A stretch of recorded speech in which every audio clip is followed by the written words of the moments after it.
मेरे करण अर्जुन आएंगे।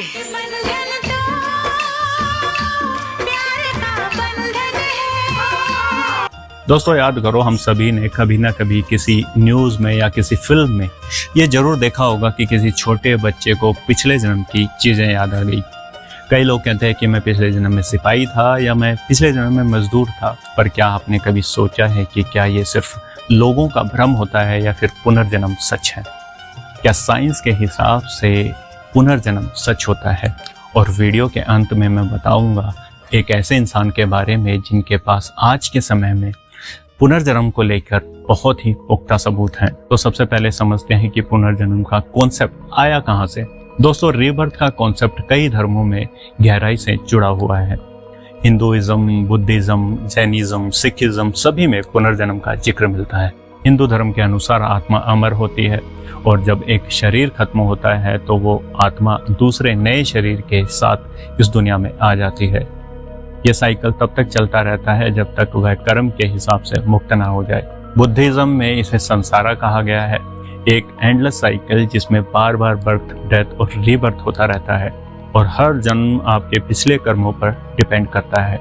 और ये मान्यता सिर्फ भारत तक सीमित नहीं है, यहाँ तक कि ग्रीक फिलोसोफर्स ने भी इस आइडिया पर खोज की है। लेकिन ये सब तो स्पिरिचुअल बातें हैं।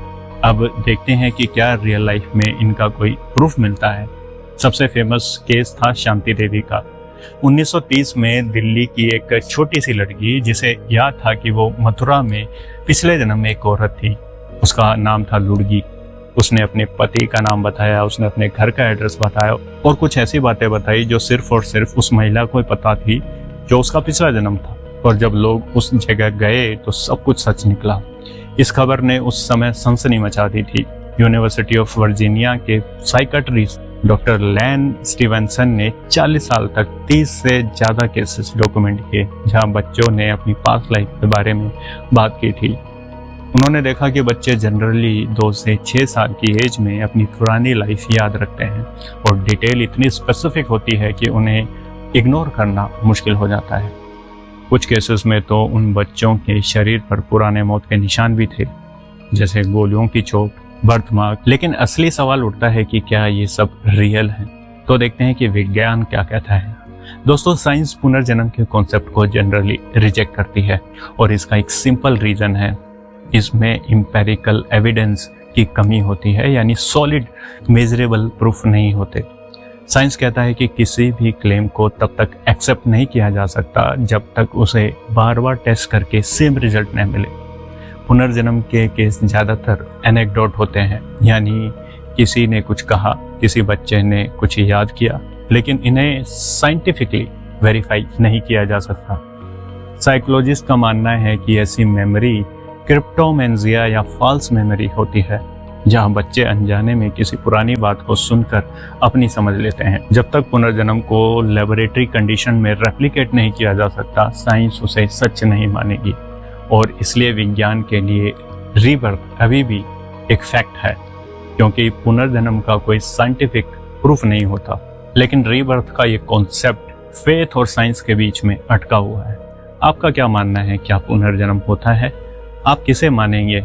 उस विज्ञान को जिसे आए हुए अभी सिर्फ 100 साल हुए हैं, या फिर हजारों सालों से मानी जा रही एक आध्यात्मिक धारणा को? मैंने शुरू में कहा था कि एक ऐसे इंसान के बारे में बताऊंगा जिनके पास पुनर्जन्म के अनेकों पुख्ता सबूत है। जो उसने इलाका बताया है, वो इलाके में वो गलियां सारी मौजूद हैं लड़के की। ये सारी चीज़ें हम लेकर के अपने पास तैयार हुए। बताओ इस ताश के अंदर अगला पत्ता क्या आएगा? और उस लड़के ने आंखें बंद करके बताना शुरू किया कि अगला पत्ता ये आएगा, अगला पत्ता ये आएगा। तो इससे लगा कि कोई शक्ति उसके अंदर काम कर रही है। अब इसको लड़के को ले करके और जहाँ इसको ले जाना है लड़के को वेरिफिकेशन करने के लिए, वहाँ इसको ले जाके देखा जाए कि जो इलाके बता रहा है ये उनको पहचानता है। डॉक्टर हिम्मत सिंह सिन्हा, इनके चैनल का लिंक मैंने अपने वीडियो के डिस्क्रिप्शन में नीचे दिया हुआ है। आप इनके वीडियो को जरूर विजिट करें। जुड़े रहें मोशन 108 के साथ। धन्यवाद।